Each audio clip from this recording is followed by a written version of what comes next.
saya akan sampaikan ayat selanjutnya di ayat 74. Nah, di sini cerita tentang Nabi Allah Ibrahim.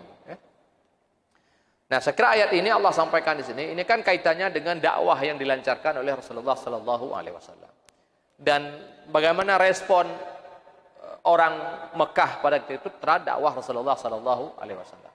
Nah, di sini Allah menghadirkan satu cerita bahwa wahai Muhammad, ternyata kamu ini bukan orang yang pertama berdepan ataupun berhadapan dengan orang-orang seperti orang Mekah ini, orang-orang yang tidak menggunakan akalnya dalam bertuhan, begitu ya.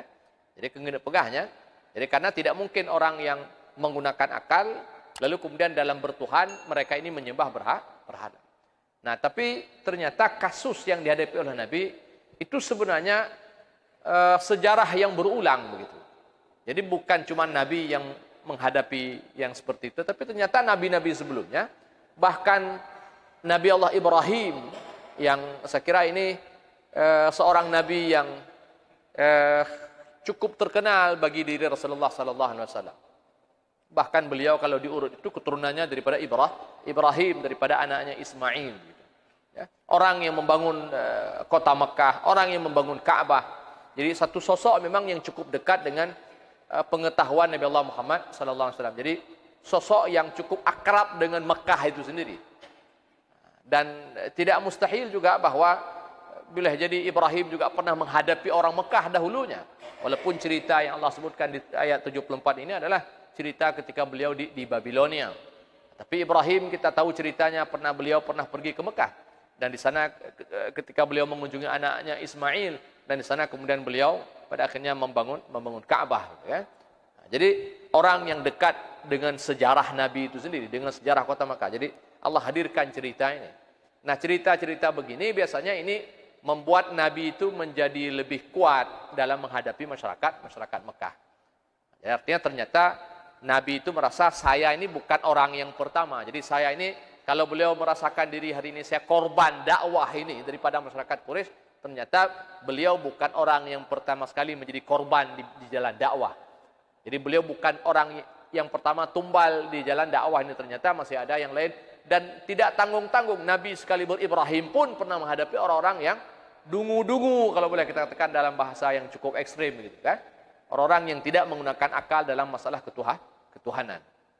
Nah, jadinya membuat Nabi itu menjadi lebih semangat beliau. Oh, ternyata bahkan mungkin pada akhirnya beliau mengatakan, saya ini mungkin tidak seberapa jika dibandingkan dengan apa yang dialami oleh nabi-nabi sebelumnya.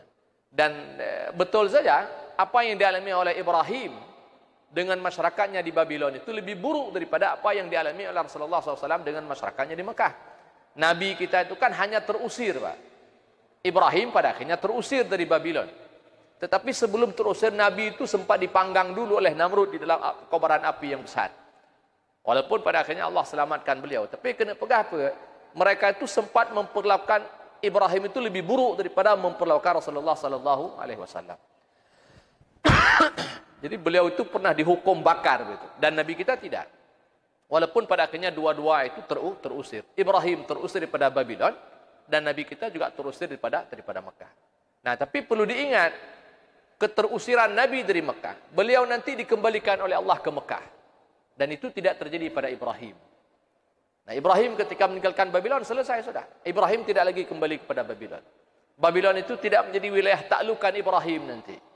Jadi artinya, disinilah nanti Nabi merasa bahwa ternyata cobaan yang dihadapi oleh beliau itu ternyata tidak seberapa dibandingkan dengan apa yang pernah dihadapi oleh nabi-nabi sebelumnya.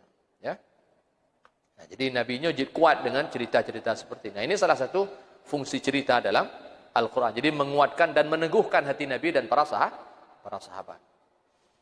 Baik. Apa kata Allah di sini? Wa qala Ibrahimu li abihi Azara atattakhidhu asnaman alihatan inni araka wa qamaka fi dhalalim mubin. Ini cerita klasik lah. Persoalan teks sudah saya sampaikan ini. Nah, ini terjadi pada ayah Ibrahim di sini. Dan Allah mengatakan di sini, dan ingatlah ketika Ibrahim mengatakan kepada ayahnya Azar. Nah, nanti ulama selisih pendapat tentang apa betul Azar ini ayah kandungnya Ibrahim atau siapa, ya. Nah, mungkin sedikit saya ingin memberi komentar. Yang begini-begini ini tidak begitu penting di dalam pembahasan Al-Quran.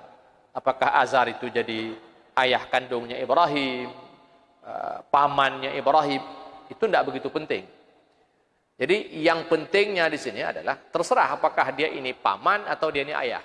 Yang jelas ini ada orang yang memang secara biologis dan secara psikologis cukup dekat dengan Ibrahim. Jadi dalam tradisi orang Arab, paman itu juga dikenal sebagai ab, ayah.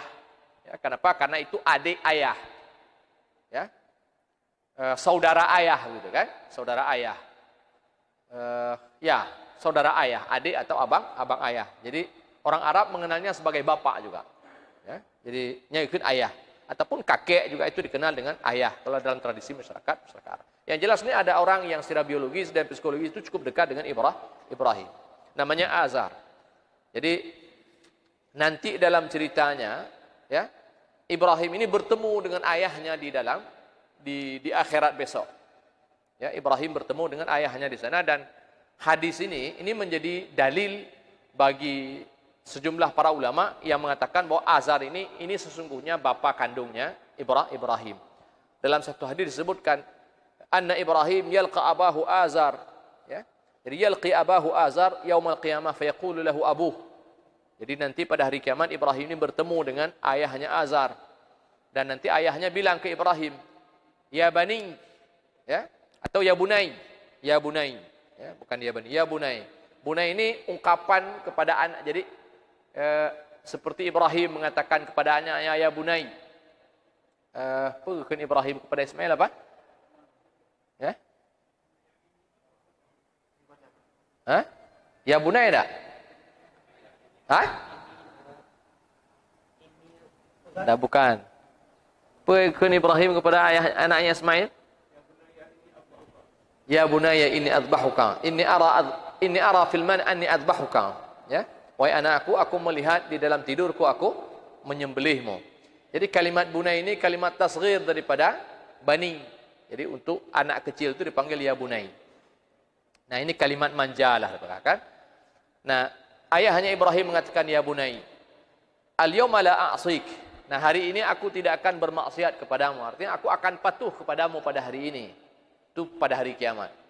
Fa yaqulu Ibrahim, ay Rabb, alam ta'idni annaka la tukhzini yawma yub'atsun.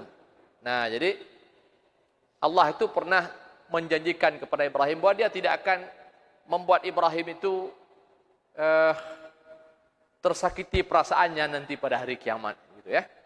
Jadi ini kan bagaimana nanti kondisi seorang anak berdepan dengan seorang ayah yang dia sayangi, yang ayahnya ini dengan dua matanya melihat dia dicampakkan Allah ke dalam neraka. Itu pasti akan mengguris perasaan Ibrahim. Dan lalu Ibrahim pun mengadu kepada Allah, ya Allah, bukankah engkau telah berjanji kepadaku bahwa kau tidak akan memperlakukanku seperti ini pada hari kiamat? Dan beliau mengatakan, wa yukhizin akhza min abil ab'ad. Jadi adakah di sana kehinaan yang lebih hina daripada ayahku ini dijauhkan daripadaku sejauh-jauhnya? Artinya, nah, kalau ayahnya masuk neraka, dia kemudian tempatnya di surga, saya kira tidak ada tempat yang lebih jauh daripada antara surga dan neraka. Dua tempat yang tidak akan pernah ketemu sampai kapanpun. Nah, lalu kemudian fayuqaliya Ibrahim. Lalu kemudian ada yang menyeru kepada Ibrahim, ya Ibrahim, unzur ma wara'aka. Lalu kemudian Ibrahim pun dipanggil, coba lihat ke belakangmu Ibrahim. Ibrahim pun kemudian menoleh ke belakang. Fa idza nuwa bi dhibhin multatih. Lalu kemudian ternyata di belakang Ibrahim itu ketika beliau menoleh ke belakang, beliau melihat ada seekor binatang, ya. Katakan sini dhibhin di sini mungkin seperti domba begitu ya, yang sudah berdarah-darah. Fa yu'khadh bi qawaimihi, yang dipegang keempat-empat kakinya, dipegang kira-kira begini. Jadi dipegang kakinya seperti ini dan kepalanya berada di bawah ya. Seperti kita pegang kaki di atas begini. Ya, fayulqa finnar. Lalu kemudian domba ini kemudian dicampakkan ke dalam neraka. Jadi maksudnya ayah Ibrahim tadi ini diserupakan Allah dengan seekor domba begitu, seekor sembelihan yang sudah berdarah-darah, sudah disembelih, lalu kemudian dicampakkan ke dalam neraka. Nah, ini maksudnya apa? Supaya kemudian Ibrahim ini tidak bersedih ya ketika dia melihat seekor domba dicampakkan ke dalam neraka, dan dia tidak melihat bahwa sesungguhnya domba itu adalah ayahnya yang diserupakan dalam pandangan Ibrahim sebagai seekor domba. Nah, jadi ini mungkin cerita kecil ya tentang Azar itu. Nah, poin kita adalah, nah suatu hari dahulu di dunia, Nabi Allah Ibrahim pernah mengingatkan kepada ayahnya Azar. Dan beliau mengatakan, "Atattakhidhu asnaman alihatan." Apakah engkau menjadikan asnam ini, berhala-berhala ini sebagai Tuhan? Ya, bahkan bukan sebagai itu, banyak-banyak Tuhan, kan alihah. Inni araka wa qaumaka fi dhalalim mubin. Nah, lalu Ibrahim kemudian mengatakan, sesungguhnya aku melihatmu dan kaummu berada di dalam kesesatan yang nyata. Nah, lalu nanti kemudian setelah itu, ya, Ibrahim pun di sini bertemu dengan kaum, ya. Dan sebelumnya Allah katakan, wa kadzalika nuri Ibrahim malakutas samawati wal ardh wa liyakuna minal muqinin. Dan demikianlah kata Allah di sini, kami menampakkan kepada Ibrahim, ya, apa yang ada di langit dan apa yang ada di bumi. Jadi kebesaran Allah yang ada di langit dan kebesaran Allah yang ada di bumi, wa liyakuna minal muqinin, sehingga Ibrahim ini menjadi orang-orang yang yakin. Dan nanti Isya jam berapa? Oh, pada Isya. Level 2. Jadi insyaAllah nanti saya kira ayat ini mungkin kita akan sampaikan di pertemuan yang akan datang. Ya.